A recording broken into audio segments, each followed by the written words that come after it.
Hello everybody and welcome. In this video I will show you how to make hard reset for your headphones JBL Vibe Flex in the application.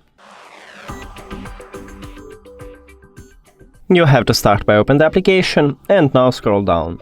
Click on Support and then click on Reset to Factory Settings. Reset. And we have it. Now hide the application and go to Settings, then Bluetooth or connected devices if you have Android. Click the information icon or settings icon on Android. Forget this device, forget device. Also, if you have Android, click pair new device. Now put your headphones to the charging case and remove your headphones from the charging case. Click on it at the device list. Now hide the settings and open the application. It should reconnecting, and we did it!